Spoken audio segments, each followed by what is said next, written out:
This program is sponsored by TechTime Radio. Visit them online at techtimeradio.com. Hey, Mike. Yeah, what's going on? Hey, have you ever heard of turbo debt? No, what is that? Something to get me into debt faster? No, turbo debt is not to get you in debt faster. It's to help you get out of debt. Do you have over $10,000 in credit card, personal loans, medical, or payday loans? Of course I have debt. That's the American way. Au contraire, mon frere. Turbo debt will give you the option to break the debt cycle and start putting money in your pocket. That's awesome. Over 70% of Americans die with credit card debt. Do not let this happen to you. Turbo debt will give you an option to break the debt cycle and start putting money in your pocket. That's awesome. If you have over $10,000 in credit card debt and personal loans, medical or payday loans, they can help. Go to turbodebt.com/tech time. Again, that's turbodebt.com/tech time, all capitalized, for a free consultation today. TurboDebt is a proud sponsor of this week's episode of Tech Time Radio. Broadcasting across the nation from the East Coast to the West, keeping you up to date on technology while enjoying a little whiskey on the side, with leading-edge topics, along with special guests, to navigate technology in a segmented, stylized radio program. The information that will make you go, Pull up a seat, raise a glass with our hosts as we spend the next hour talking about technology for the common person. Welcome to Tech Time Radio with Nathan Mumm. Welcome to Tech Time with Nathan Mumm, the show that makes you go, technology news of the week, the show for the everyday person talking about technology, broadcasting across the nation with insightful segments on subjects weeks ahead of the mainstream media. We welcome our radio audience of 35 million listeners to an hour of insightful technology news. Each week, our show covers the weekly top technology subjects without any political agenda. We verify the facts, and we do it with a sense of humor in less than 60 minutes. And of course, with a little whiskey on the side. We live stream during our show on 5 of the most popular platforms, so you too can watch us live right now at YouTube, Twitch.tv, Twitter, Facebook, and LinkedIn. We encourage you to visit our online at techtimeradio.com, and you can become a Patreon supporter at patreon.com/techtimeradio. We thank that Patreon supporter that came in today. Congratulations. You're going to get all of our shows minus the commercials. That's what you get as a Patreon supporter. Do you know that, Mike? Yeah. Okay. All right. I'm Nathan Mumm, your host, a technologist with over 30 years of technology expertise, working for Fortune 500 companies across the country. My co-host here, Mike Renee, is an award-winning author, originally from Arizona. Mike's a human behavior expert living in the Seattle area with a master's degree in forensic psychology. Mike is here to keep me from geeking out while providing insight into human behavior and how it interacts with technology. We are two friends from different backgrounds, but bring the best technology show possible every week for our family, friends, and fans to enjoy. Welcome, everyone. Let's start today's show. Now on today's show. All right, today on Tech Time with Nathan Mumm, Phil, our Tech Time robotics expert, is back in a segment that will be airing every month on Tech Time Radio called Chat About Chat with Phil. And it reminds me of Phil Donahue. Seriously? That's what I wanted to do. Yeah, that's correct. Chat About Chat with Phil. It's going to be exciting. Our initial segment starts today. Are you excited about this? I'm excited. Okay, there you go. Now, the reason we're doing this is because there's so many AI chat stories that are out there. We're trying to not cover every one of them. So now that we have an expert, it's the thing to do. We can then hopefully have some other subjects we talk about. Now, NVIDIA hits 1 trillion in the market value of the booming AI demand. So NVIDIA is a graphics competitor. They are in the likes of some very large companies. Right now, they're worth $1 trillion in market value, because the AI is using all of their processors that they are producing to create these AI bots all across the nation. That's right. Are they creating? You're going to be excited about that, right? Us? Now, a U.S. lawyer admits using AI for case research. We're going to see what happens to him. And Elon Musk's brain chip firmware wins U.S. approval for human studies. We're going to be talking about that a little bit, too. That's great. Then we explore how a brain implant helps a paralyzed man to walk again. We also take a look at the Twitter meltdown of a presidential candidate and look back at the movie War Games on This Week in Technology. In addition, we have, of course, our standard features, including Mike's mesmerizing moment and a possible Nathan nugget. I want to get to that today. Let me tell you, it's about Movie Pass 2.0. We're going to be talking about that. As always, we have our pick of the day whiskey tasting during the commercials to see if your selected whiskey pick gets 0, 1, or 2 thumbs up at the end of the show. So sit back, raise a glass, and welcome to Tech Time with Nathan Mumm. Now it's time for the latest headlines in the world of technology. Here are our top technology stories of the week.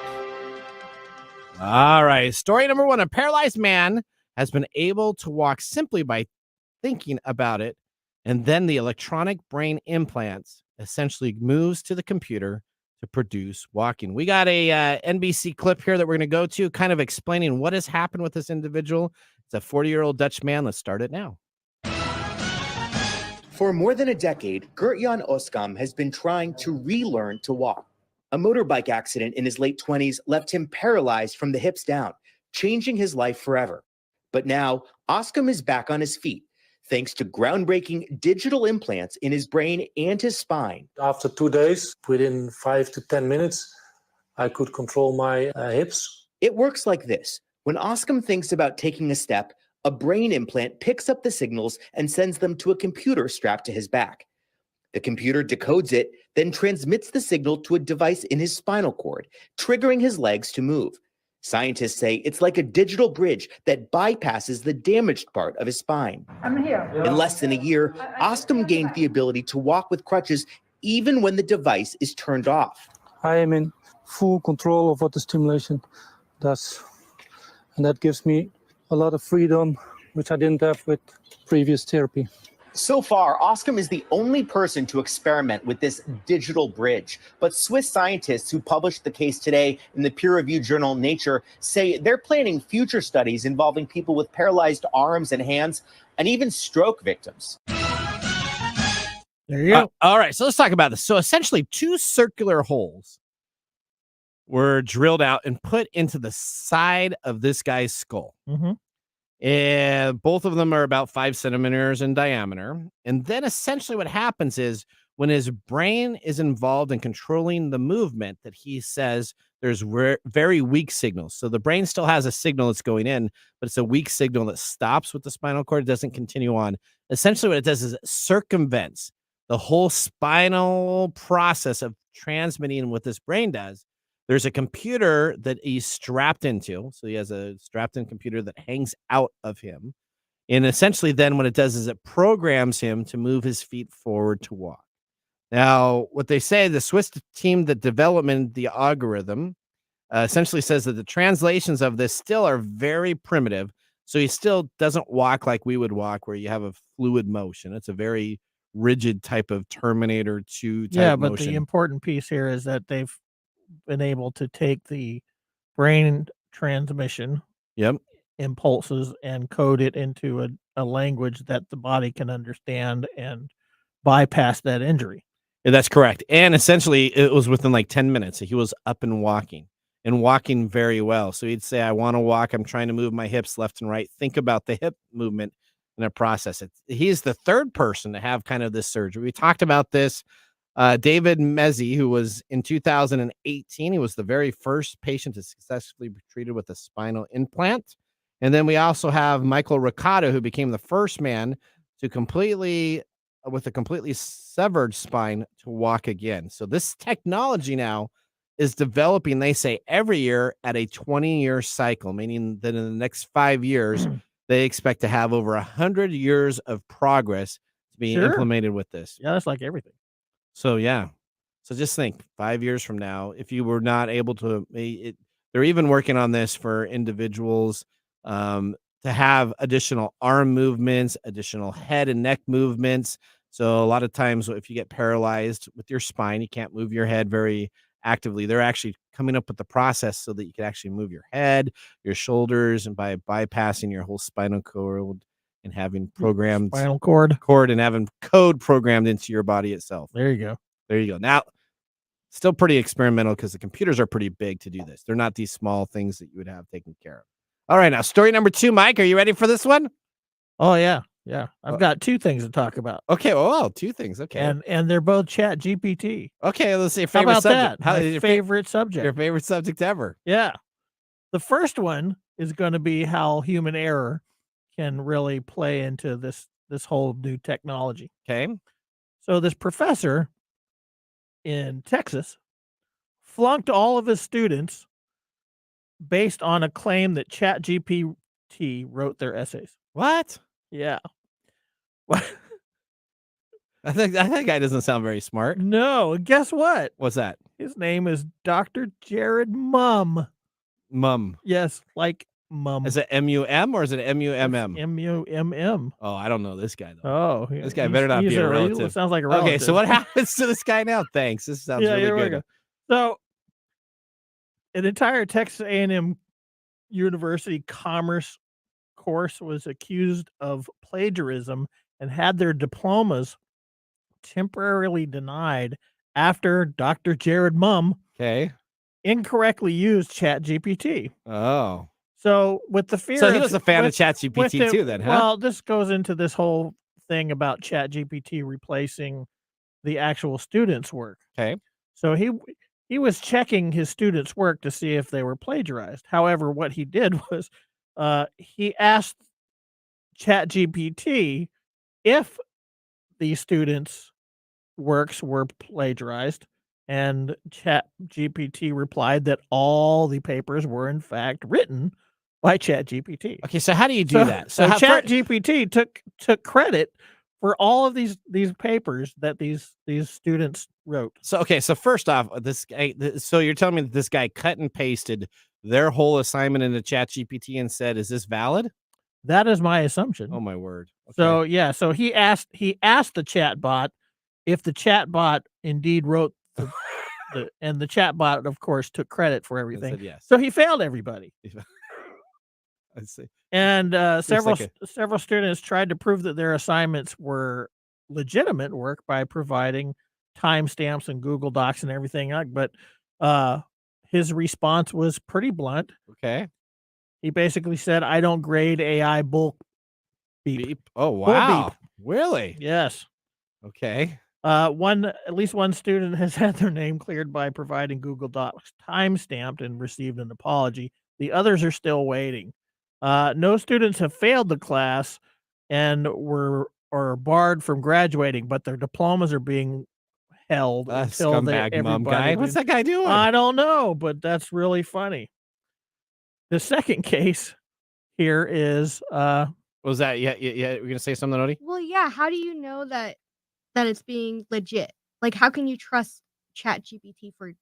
Well, you're not supposed checking to. You're not supposed that's to why we ask, got Phil. Phil's gonna explain all about this AI yeah, stuff. but like, what makes the professor think that? Oh, sounds like he was lazy. Yeah, the sounds like he's lazy. Instead of cutting and pasting that, he should have just graded it himself. Instead of put it in Grammarly. Grammarly has a plagiarism instead app. of looking at it instead of looking at it from a more regular way of checking on this, he went to the source and asked it.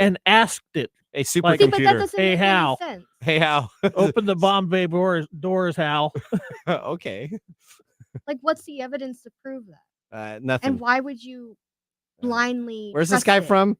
Texas. Yeah, okay. that figures it. Okay, continue on. Yeah, Actually, there are some mums in Texas. There are some mums in Texas, other than there you go. There you go. So the second case is a U.S. lawyer has admitted to using ChatGPT for case research. So these people clearly don't understand how ChatGPT works, huh? I'm telling you, this thing is going to create more problems as we go along. So this New York lawyer is facing a court hearing of his own after his firm used ChatGPT for legal research. A judge said in the court was faced with an unprecedented circumstance after filing was found and it referenced example legal cases that did not exist. So ChatGPT just made them up. They probably found the information about that. Yeah. And again, this is one of the problems with this type of thing is that it didn't understand what was real and what was not real. So it spit out these cases as references for this guy. And now he's in trouble. Well, he should be. So he just decided to cut and paste too. But this is what I've been talking about. This is the problem with partially what I've talked about is that humans don't necessarily comprehend the technology, so it's going to be used improperly a lot. Okay. Right? And this Okay, is- but that's not on ChatGPT. That's on the humans. Both of these are on humans.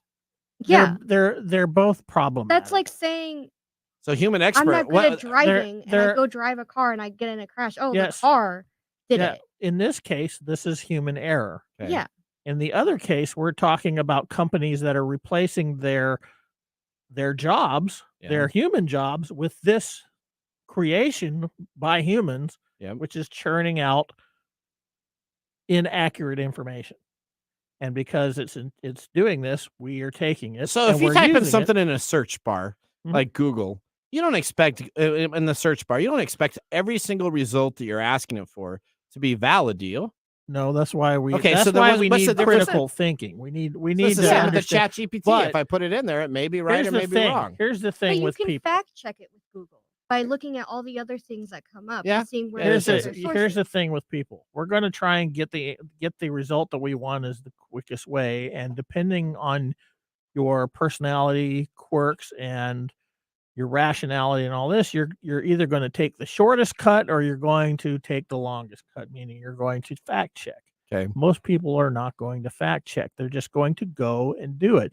Why? Because a lot of times the information is going to get overlooked anyway, so nobody cares, and that's going to just reinforce the behavior. People are going to continue to do what they think is what they need to do. And so Professor Mumm Yeah. has done this, and even still he is resisting him being in error. Yeah, that's just crazy. Okay, but That's just at the same time, there's problems with us putting these things in place for people to use them in these ways. Now, I'd say for our radio show, I spend a lot of time, and you know this because all of our whole production crew knows this, fact checking our articles, right? I mean, we get a lot of submissions in our production meeting. Yeah, we fact check. And we say, you know what, I can't verify the facts 100% on that one. We're not going to put it on the radio. I can't verify that.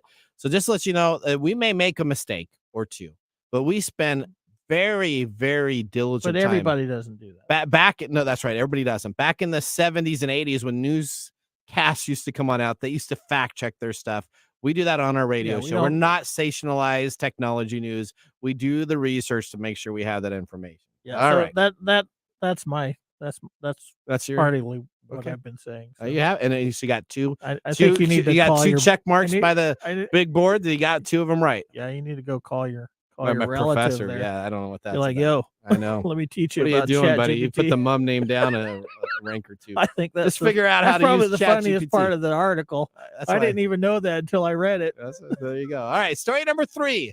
You know what? What makes it easier for us is why don't we just put chips in our brain so that we don't have to worry about thinking at all. Okay, well, Elon Elon. Musk brain chip firm wins U.S. approval for human study. Let's go to the ABC News story about this item. Elon Musk's brain implant company called Neuralink says it's gotten permission from U.S. regulators to begin testing its device in people. Musk envisions brain implants could cure a range of conditions, including obesity, autism, depression, and schizophrenia. The device is about the size of a large coin and is designed to be implanted in the skull with ultra-thin wires going directly into the brain. Musk has said the first applications in people would be an attempt to restore vision. All right. Did you put in? No, that was in there. Yeah, that was in there. Was that really in there? The Terminator 2 music The was in there to Terminator start with. one, Yeah, okay. it was. So the Neuralink implant company wants to help restore vision and mobility to people by linking brains to computers. It's said that it doesn't have to essentially take place immediately, but Mr. Musk is saying that he's ambitious to begin testing as he's moved from apes into humans. Now, what is Neuralink? Neuralink hopes to use a microchip to treat treatments such as Slow down, everybody. blindness and to help certain disabled people use computers and mobile technology.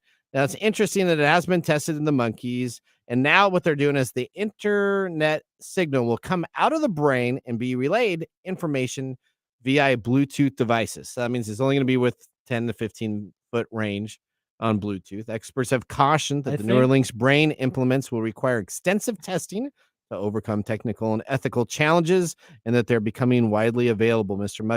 Mr. Musk has also previously suggested that he proposes technology should ease the concerns about human beings being displaced by AI. So essentially, you're putting the AI. So this is what it happens. Yeah, what happens? It goes to the back of your brain, and a cable sticks out of your brain. They actually have to put an incision into your brain itself to put this computer in there. And you're going to have cables. You'll have a little flimsy cable like you would have for a hard drive on a motherboard. Really, one You're of those. gonna have antennas. Yeah, it will stick out of your skull.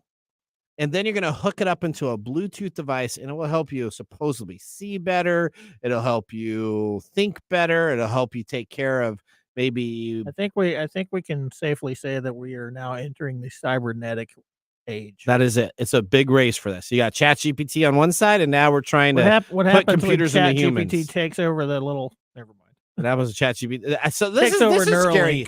This is scary stuff. As a technologist, I don't want someone burrowing into my skull and putting in a computer. I don't care how much testing has been taken care of. Well, do you know how easy it is to compromise computers? It is so easy. So easy. I could take your machine right now, even if you encrypted it with I'll just invite you over to my house and open the microwave and turn it on. And see what happens. See what happens. There you go. Bad idea. What are we doing? Why are we even allowing that to happen? All right. Story number 4, very simple. NVIDIA is now worth almost as much as Amazon as it rides the wave of AI. NVIDIA is one of 6 companies now worth more than $1 trillion. It joins the lists of Apple, Microsoft, Alphabet, and Amazon, marking a significant milestone as NVIDIA rides the wave of generative AI brought on by ChatGPT. Well, that ends our top technology stories of the week. Moving on to our next segment, we have Phil Hennessy back on the show to start a brand new segment, Chat About Chat. You're listening to Tech Time with Nathan Mumm. We'll be back after these commercials. Hello, listeners. We're excited here at Tech Time Radio, aren't we, Mike? Oh, no. We have an announcement to make starting in June. We're really excited to be a part of an internet radio station. That's right. Coming up in June, you will still be able to listen to us live here at Kixie 880 and KKNW and all of our affiliate stations, but you'll be able to listen to us at 8 a.m. Monday, Tuesday, Wednesday, Thursday, and Friday now. We look forward to this new opportunity to provide you Tech Time Radio every weekday. And again, you can always catch us online at techtimeradio.com.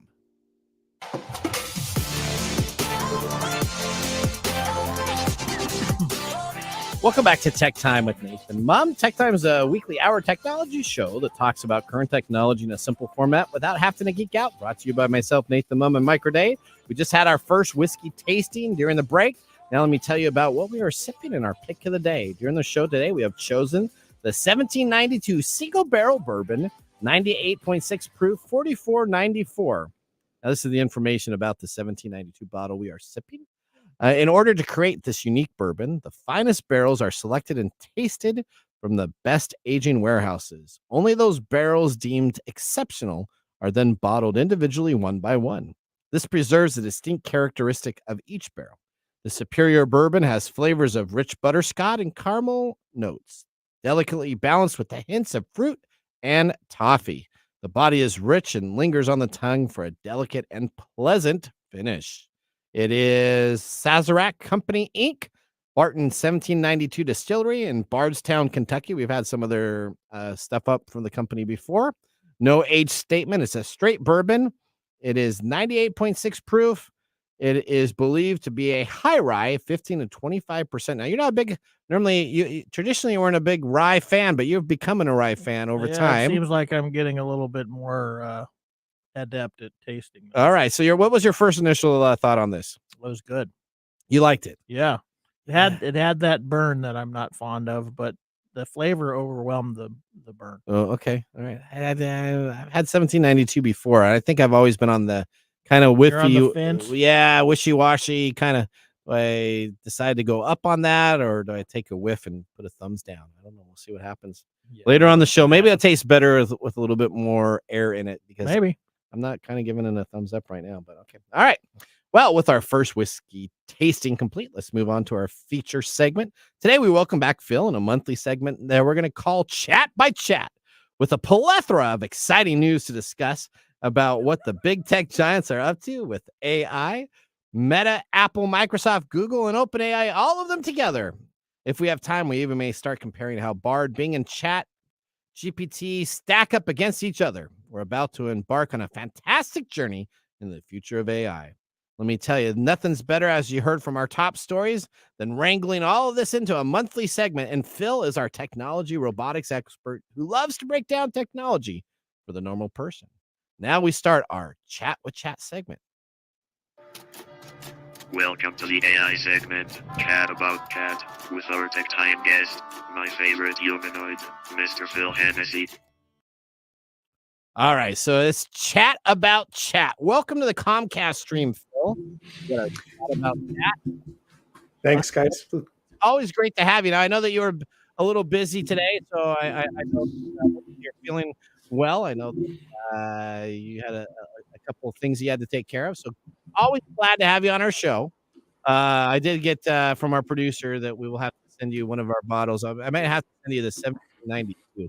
It's one of my very favorites. So we'll have to send that. But okay, Phil, tell us.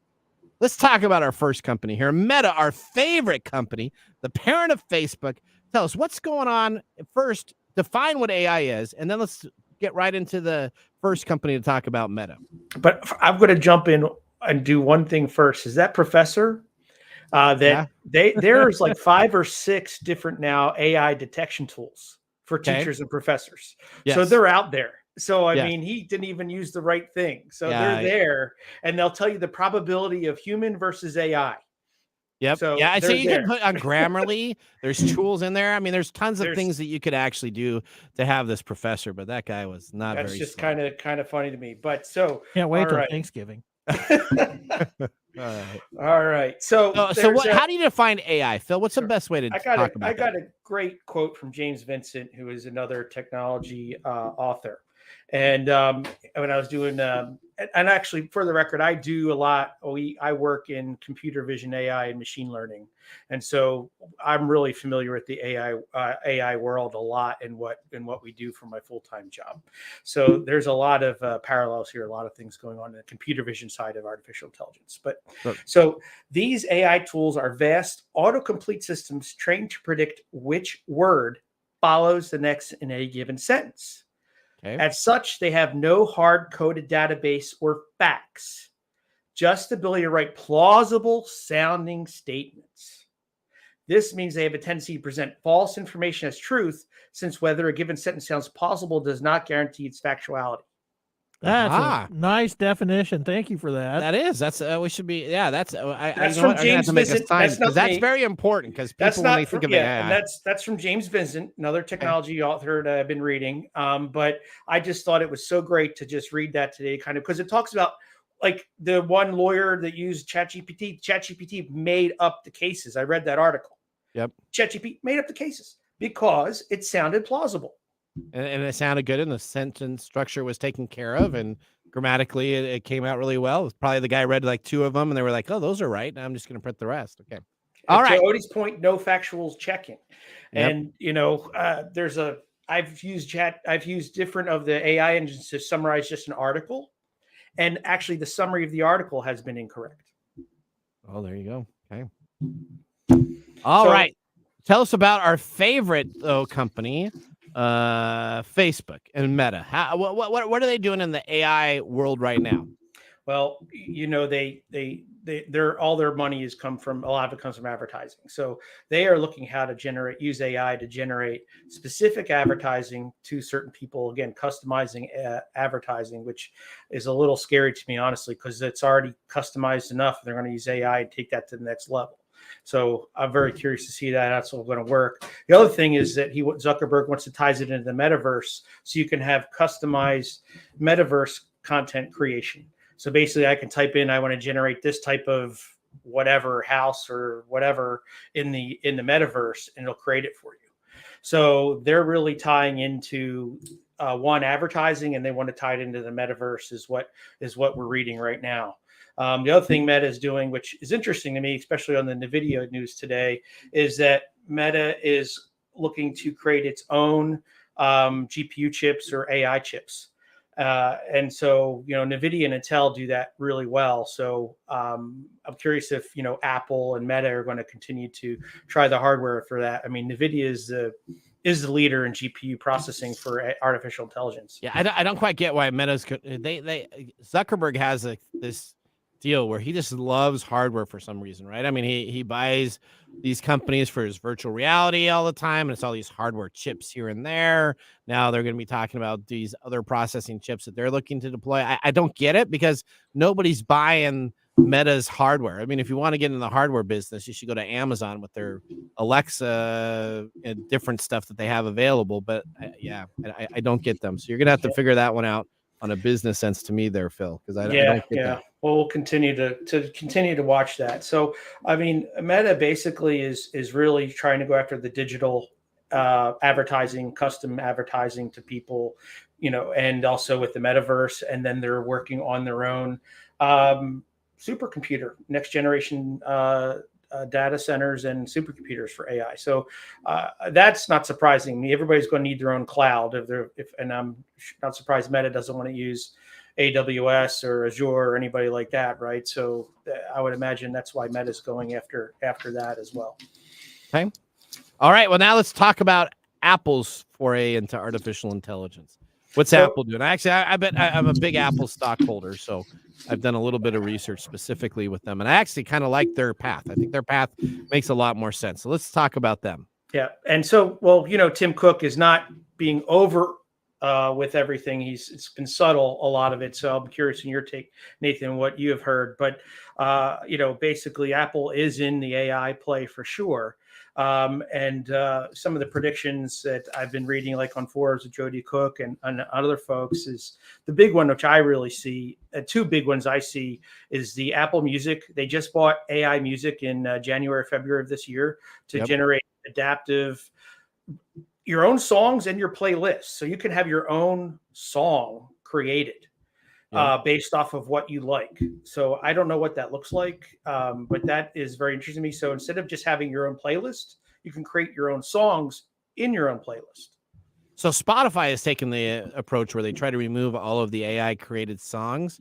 And so I get Apple's play, I think, is almost exactly opposite of that, where they're actually trying to come up with that so that you can have in the Apple Music store itself the ability to have AI generated music by lyrics that you put out and by artists that you want to have taken care of, so you can create your own playlist. So they kind of, again, I think Apple's a little smarter sometimes on how they do this, where you could have your own subscription to their Apple services, where I believe you'll have this AI stuff. We're gonna have a bunch of people running around with their own theme music. Yep, and their own lyrics that they do for artists. I think that's probably a good possibility. No, I think that's an interesting point. But it's interesting because Apple will still own the rights for all those songs. But since you use their AI. But aren't they using like artist voices? Like, how do we keep it? So they're not using artists. So Apple, so we'll have to ask Phil that. So Phil, you'll tell us a little bit more next week. Come back with Apple. And here's your homework here. Are they going to use artists' previous voices, or are they going to use their synthetic voices that they have pre-created? Yeah, that's a great question, Odie. I'll let us know. And if it's curated to the personal person, do they own it, or does Apple own that? We'll let Phil look at that, but I'm sure Apple will. I just want to know how they're going to create. Like, I want to create a song, but I listen to everything. Yeah. Is it? So you're gonna have, what are you gonna have? Guns N' Roses, and then you're gonna have like Axl Rose singing classical music and while twanging on a steel guitar. Is that how country? ChatGPT does.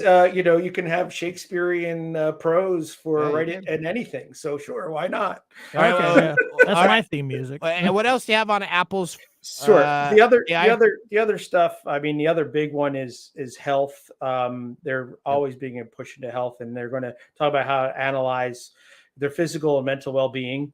And then obviously you have Siri, you have Maps, you have Watch, you have iCal. I mean, they have such an ecosystem that they're going to be probably pushing it all in, and that's what we'll talk about Microsoft and Google. They're doing. They're already in testing or beta phases for pushing a lot of AI into their different software suites to do things. And it would make sense for Apple to do that too. Now, do they create their own large language model, or do they use somebody else's. So we that's broke the that issue last with week on Tech Time Radio. So we actually broke a little bit into this, and Apple is actually in the process of allowing for Siri the ability to use ChatGPT or Bard, whatever AI you want to use to simulate that experience instead of them creating their own because they're a little bit behind the market. They said, forget it. We're not even going to try to do that. What we'll do is we'll leverage the existing areas, and you as a phone user will be able to choose those. Yeah, that makes sense. Yep. That makes sense. So that's the big stuff on Apple right now. I think you're going to see a lot of health and music, and then a push into their other Apple products as well. Again, supporting writing, generation content, and all those things. And maybe it'll be a latch on to ChatGPT then, or Bard or something. And it'll be okay. So we're gonna move next time. Well, let's talk about Microsoft and Google. So let's go right now and just talk about chatbot comparisons. Can we do that? You got Absolutely. that taken care of? Yeah, we got you got a lot of care. info in here, and I think this is really interesting because we always talk about these chatbots. So can you kind of explain the three that are out there, what they do, how they compare against each other for factual information, since clearly people aren't understanding what a chatbot does in that space itself. Yeah. And so just to kind of go back again for everybody is that a chatbot is only trying to get provide a comprehensive sentence and not necessarily factual. Now they're obviously Microsoft and Google and everybody's tuning it to try to get as much factual as possible. We'll talk about that right now a little bit. So just remember that. So there's, we have OpenAI, ChatGPT, which is invested in as a nonprofit invested in by Microsoft. And then you have Microsoft Bing, which is based off of ChatGPT. Then it's not the same though. So we've got to be very clear. It's based off of. That's correct. Okay. It's not the same. And I use ChatGPT, Bing, and Bard, and Bard. We'll jump to that in a little bit, but yeah, Bard is not the one I use a lot. I'll just leave it. I did not use Bard at all. I hate it. And my producer Gwen Way is going to get all mad at me because she likes it. So there you go. Okay. So Bing is able to access the web, right? Yep. That is a live bet, and it gives references, which I really like. To Odie's point, you can then double check. So when you're I want a summary of the news for AI today. And then you just go ahead and it'll give you all the references too and give you a nice summary of that. That's a nice feature. ChatGPT does not connect it to the web, and Bard does not give references at all. So that's some of the major differences. Whereas what we're finding is that Bing is not the greatest in creativity, but it does focus on delivering the data correctly. That I would say is probably its best part. Where Bard is conversationalist, you really don't know the references, and I found that it does do poorly on summarization if I wanted to summarize something. And ChatGPT, I would say, is the most comprehensive in a large language model. That it's a good conversationalist, it's a good summary. It still does make mistakes, to be clear, and it's really good also with transcribing speech as well. And it has a little bit more of a creative flair. ChatGPT does than Bard or Bing. And some of the different tests that were done. So Maxwell Timothy did some testing that I'm going to reference right now, and so one of the things he had asked the 3 different chatbots is summarize a TV show within 10 words. Okay. And the only one able to do that was ChatGPT. Okay. Another nice, interesting one was, where are we at here? Sorry. Create a face-off simulated conversation between fictional characters. Okay. ChatGPT. Okay. And that is probably where we're at on time right now, Nathan. So I think we're almost out of time there. So essentially, here's a rewind on what we talked about. If you have your 3 chatbots, probably Bard is the one you're not going to use. Would that be correct? That is my least favorite. Okay. Bing is the one you want to use if you want to have references to information. Yes. And ChatGPT, the client itself, is probably the most comprehensive, as the most creative, and probably does the best job of having that conversation with you, providing information back Correct. and forth that you can Now, copy paste. and one thing I haven't tested yet is the ChatGPT add-ins to the browsers that will have access to the web. Haven't had a chance to test that yet. But if I take a article or take multiple articles and put it into ChatGPT, it gives me the best summary write-up versus Bard or Bing. Bing is much more factual. And then if I want to expand that and everything else, I can use ChatGPT. So you are copying pasting. So that professor probably did copy paste. Yep, the whole things. But if he's doing that much time, he could probably just read it. All right. Well, that leaves us next time on the show, Microsoft, and we will talk Google. We'll see what news stories are going to be because we probably won't be covering all the stories. So you're going to talk to us about the stories unless there's a mum that does something wrong, and then I'm sure Mike will pick it up again. Right. Hey, you were the one that gave me the article. Okay, all right. That ends our segment. Chat About Chat. Up next, we have This Week in Technology. So now would be a great time to enjoy a little whiskey on the side, as we'll be doing so during the break. You're listening to Tech Time Radio with Nathan Mumm. Thanks, guys.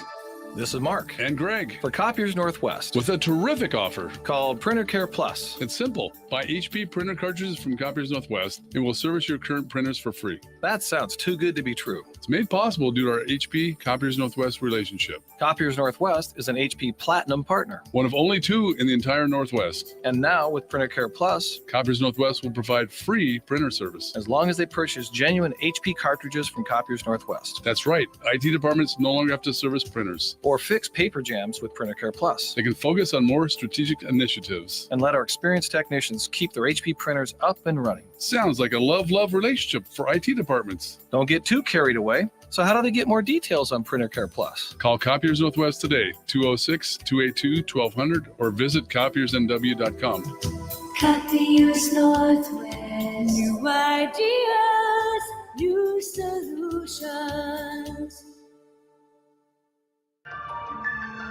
And now, let's look back at this week in technology.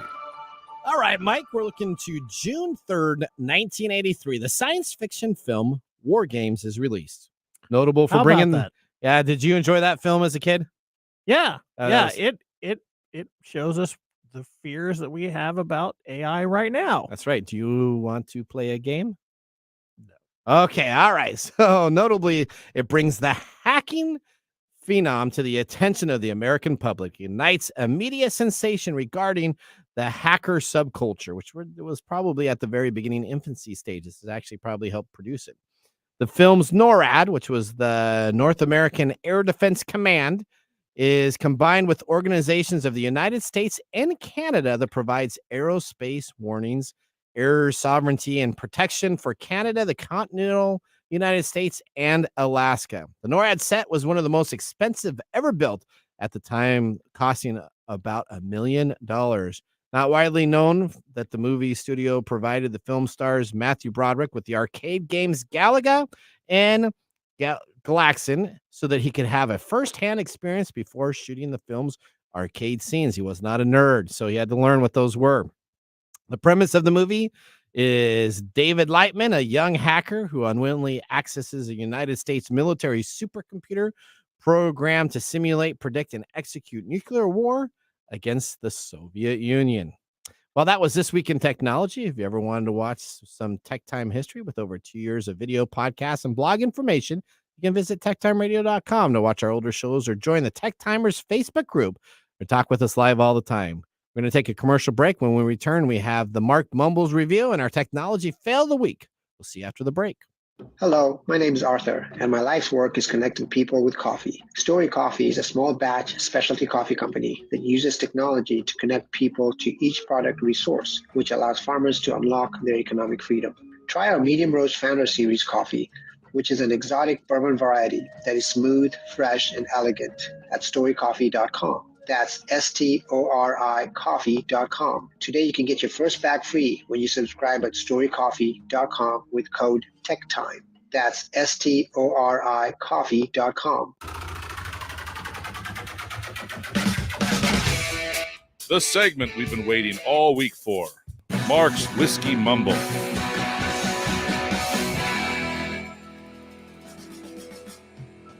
Well, today, May 30th, is going to be an homage to an old children's song that I don't even know that most people will even know today. Okay. There's a hole in my bucket, dear Liza, dear Liza. Oh, I There's love a that hole in my song. bucket, dear Liza, a hole. Then fix it, dear Henry, dear Henry, right. dear Henry. Then fix it, dear Henry, dear Henry. Then fix it. Yep. This With song. what should I Okay, fix thanks. it, dear Liza, dear Liza? With what should I fix it? Are we gonna Dear go Liza, there? With what? With a stick, dear. Oh, Okay. sorry. All right. Go away now. Okay, sorry. Keep on going. The song Yep. originated in Germany in the 1700s. It describes a deadlock situation where the character Henry faces problem after problem, all due to a hole in his bucket. There have been several versions of the song too, some with added adult elements to it, while others are politically satirical. Okay. I believe that the reason why Mark put this in is because today we are drinking 1792 single barrel whiskey, and this is from the 1700s, or based from the 1700s. It's exclusive Washington State single barrel pick. Hopefully it was chosen from the top shelf of the warehouse. As Peggy Noah, the founder of Bourbon Women, states, the upper rows of the warehouse are called the crow's nest. That's where the best barrels often come from. Good to know, since barrel picks are becoming increasingly popular. Mark himself has struggled whether to give this a thumbs up or not. The 1792 single barrel is a unique pour of this bourbon, though at a lower proof. 1792 full proof has way more character and flavor punch and has a spot on Mark's shelf.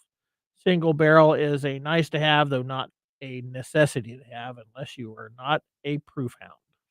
But there's a hole in my no. bucket, dear Liza, Wow, dear wow, Liza. wow. All right, Mark. Thanks for the mumble as always. Whiskey and technology. What a great pairing. Kind of like soap and water. Right, Mike? Yeah, okay. Why don't you sing another song?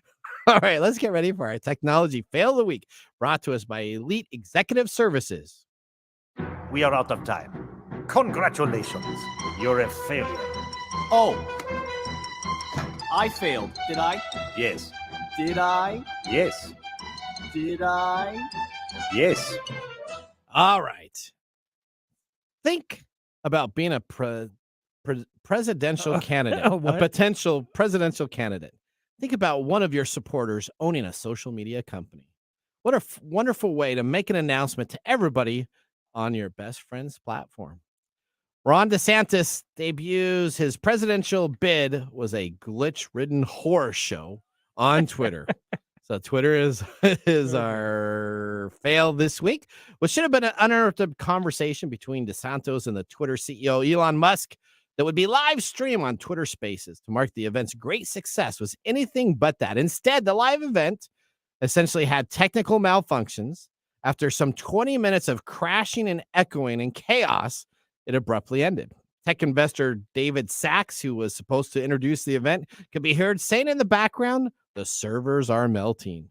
A few minutes later, Musk promoted a new Spaces location that seemed to be working, but much more of the audience was not able to attend, as the first Spaces had about 500,000 people, and the second one seemed to hover about 150,000.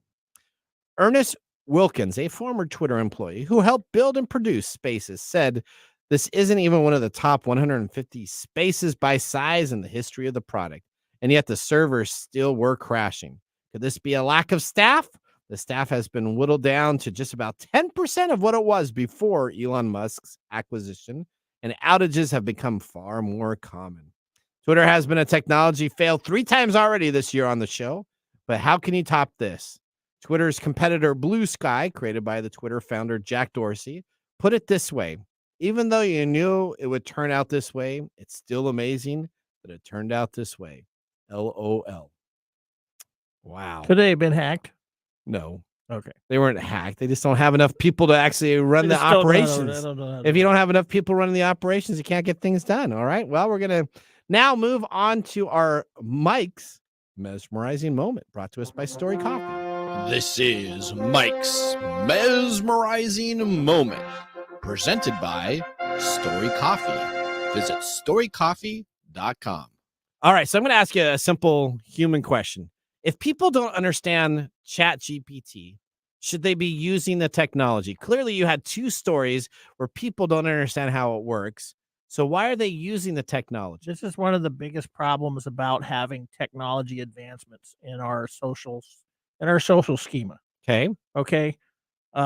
We put information out there. We put technology out there that only a small amount of the population actually know how to use. Okay. And then we're giving it access to everybody else, and they don't know how to use it. One, and two, why would they need to learn? That's the reason why we go into McDonald's and everybody looks at pictures nowadays is because of this same sort of phenomenon. Okay. Right? So it kind of says like when I go to McDonald's now, I get this big, huge touch screen. Yeah, I just want that. I just want point at it. And like I a want baby. It's like a that. baby's toy, right? I mean, I click here, I Right. touch here, and So then the I'm people done. behind the counter, they don't need to know how to do the things that we did when we were younger, where we had to know the prices of the menu items, know how to add, know how to subtract, Know how to add in Okay. tax, know how to add so in we're, a tip. we're doing this, and we're letting people with a not only a lack of education but a lack of necessity accessing these things, and due to human behavior, we are all looking for shortcuts on ways to do things, and so we're going to be seeing a lot more problems coming up in these types of settings. You got to read some of these manuals. You got to understand how this technology Who's works. gonna- It takes who's gonna- a 10-minute you're- training on YouTube. it- You should understand then what's going on. You're outsourcing your values right now, and that's the problem. Okay. Like Well. you can't make everybody do what you want them to do. And that's why this is going to be a continual problem. People are going to continue to misuse ChatGPT or not understand, and they're not going to take the time to learn it. And that's just the way it is. And those people will then flunk everybody in their class. Yeah, your And then they'll relatives, get, then your they won't- relatives will flunk everybody in the All right. class. Okay, let's go to the Nathan Nugget. This is your nugget of the week. All right, I'm talking about Movie Pass 2.0. Are you familiar with Movie Pass? I am. All right, Movie Pass 2.0 is relaunching. Movie Pass 1.0, complete failure. It was because it was only $10 a month, and you could see every movie you wanted in a month. That's You right. go to 30 movies, and they would pay the full price of the ticket. So you'd spend $360 and only charge the customer $10. So Not how a is very Movie good. Pass 2.0 going to It's a little bit different. There's 4 different tiers. For $10 a month, you can get 34 credits. For $20 a month, 72 credits, all the way up to $40 a month, which receives as an individual 640 credits. Now, the credits are cryptocurrency, so it's not actually cash.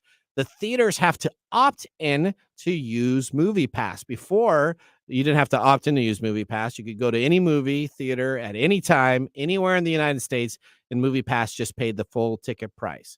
Here, the movies opt in, and then they can choose how many credits it costs to see a movie. For the $10 plan, you're guaranteed one movie at 34 credits. So opening night, you want to go see Guardians of the movie, Galaxy how 3. long- how many? It's going to be 34 credits probably. So a month. So you can go if you pay the $10 a scale, month. $10 a month, you get to see one movie. a Yeah, month. so right now, if it's a 34 credit movie, but let's say I wanted to go and see a matinee. Maybe the movie theater wants to have a cheaper price for matinees. They could choose to only have it be 12 credits. They could choose to have it be 16 credits. They could, after the second week of a release. That seems overly complicated. Well, it's not really that complicated because each movie theater has a login access to Movie Pass, and they can set up their own theater with their own pricing structure. So instead of having to know what's going on, you'll have to log on to the Movie Pass website, find out your local theater that's available there, and see if you want to purchase the ticket at the credits that are available. If you don't have your credits used up in the first 2 months, they will roll over, so you can have up to 2 months balance on there to see your movies. Or you can pay $16 a month and guarantee you get a nice seat, or $16 That still a theater. seems. I don't know. Are you saying this is an awesome thing? I do think this is a good idea. $10 I don't a month. know. I pay my theater $20 a month. I get to see 3 movies a week every week. That's. Are you on the 12 AMC plans? Yeah, that's 12. That's 12 movies a month for $20. Well, but this Movie Pass will essentially allow me to go to different movies. The only So if I want to go out the only to, problem is that I have to go to an AMC theater. so you don't get all the And there's- movies. And really, there's no problem with that because that's where I usually go to the theater anyway. All right, well, okay, screw Movie Pass. Then. Screw All right, Movie okay, Pass. all right, okay. Let's go to our pick of the day, Whiskey Tasting. And now our pick of the day for our whiskey tastings. Let's see what bubbles to the top. All right, we got the 1792 single barrel bourbon, 98.6 proof, $44.94. Thumbs up. Thumbs up for you? Yep. Thumbs up. I'm going to put a thumbs down. I do not like this. I don't think I liked the last time we had 1792 on. It was not the single barrel, but another one. It's too much of a bite. It gets too much of a leftover taste after I've had it. Really? Yeah. So this is the first time I think in a long time where you've liked something and I don't like something. That's true. I usually like things less than you. Yes. So I guess I'm getting more picky. So okay. Zacharats Company Inc. Best of luck. This bottle is pass for me, and I'm sure Mr. Greg bought you. All right. Well, Mike, we're about out of time. We want to thank our listeners for joining the program. Listeners who want to hear from us, you can always visit us at techtimeradio.com and click on Be a Caller and ask us a question on technology in our talkback recording system on our website. You can always stay connected by signing up for our newsletter. Stay up to date with technology. Now, from all of us at Tech Time, it was an honor to host today's show. Remember, the science of tomorrow starts with the technology of today. Bye-bye. Thanks for joining us on Tech Time Radio. We hope that you had a chance to have that moment today in technology. The fun doesn't stop there. We recommend that you go to techtimeradio.com and join our fan list for the most important aspect of staying connected and winning some really great monthly prizes. We also have a few other ways to stay connected, including subscribing to our podcast on any podcast service, from Apple to Google and everything in between. We're also on YouTube, so check us out on youtube.com/techtimeradio, all one word. We hope you enjoyed the show as much as we did making it for you. From all of us at Tech Time Radio, remember, Mumm's the word. Have a safe and fantastic week.